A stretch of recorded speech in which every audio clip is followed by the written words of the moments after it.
Hi, this is Anthony. Welcome back to my show.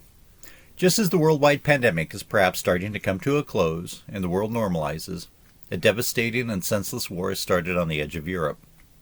The cost to the West and to Ukraine of rebuilding that country will reach into the billions of dollars, and in the meantime its displaced citizens still need to be housed, fed, and clothed.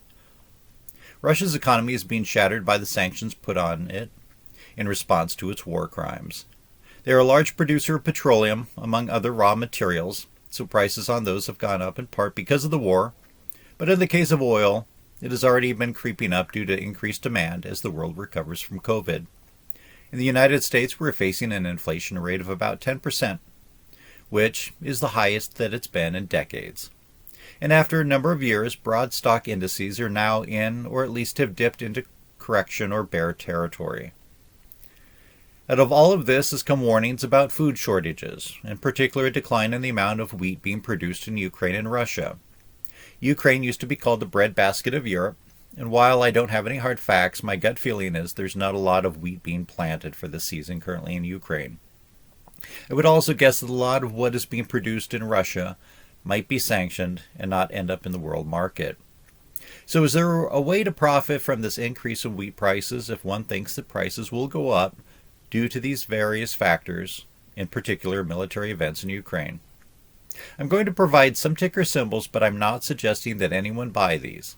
Only that if you have an interest in something like this, that you can use these to start your research. I think in many cases the cat is already out of the bag, and any gains that we were going to make in these commodities have already taken place. There is an exchange-traded fund that deals with wheat. I'm not going to try to guess on the pronunciation of the name, but the ticker symbol is WEAT. When you look at the chart for the past 10 years, the price has decreased by about 50%. But year-to-date, it's increased about 45%, and that is down from recent highs. By the way, they also sponsor ETFs for corn, soybeans, sugar, and other agricultural products. I will provide a link to their website in the show notes. Again, I'm not recommending them and I have no relationship or connection to them, simply providing information to those interested in easily investing in agricultural products.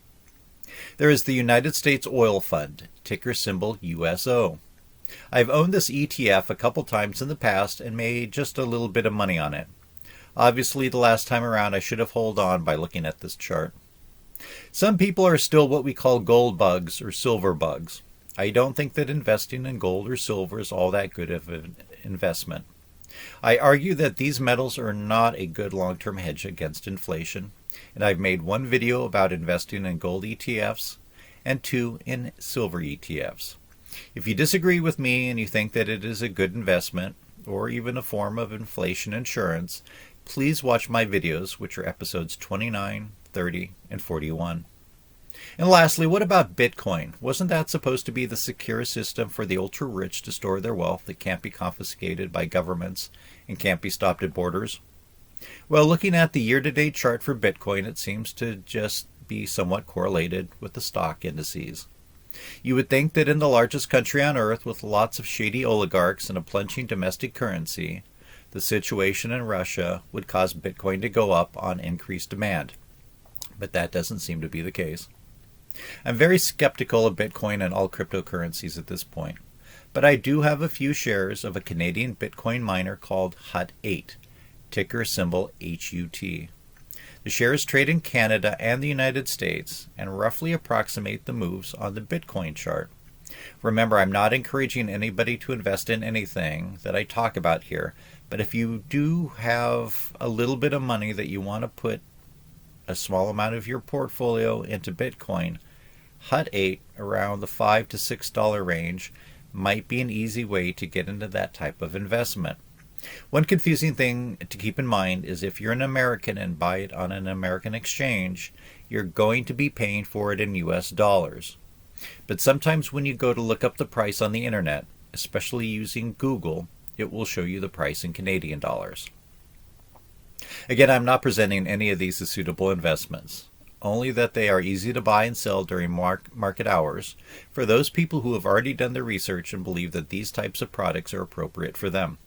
Remember, I'm not a financial advisor, and even if I was, you shouldn't be listening to people you find on the internet. I do really appreciate everyone's comments on my videos. Even if you really disagree with me, I would still love for you to leave a comment. And certainly if you ended up buying anything that I discuss here, leave a note in the comments. Or if I've persuaded you not to buy a commodity, let the viewers also know that. It would really help me out if you subscribe to this YouTube channel. It doesn't cost you anything, you just need to click the subscribe button below. Also, please view my other videos, and if you like them, click the like button on those. I'm on Instagram at AnthonyRRMills. You can follow me there. I sell old stock and bond certificates, coins, paper money, and books, among other things, including silver coins of various types on eBay with the username stock_tycoon. Thanks for watching.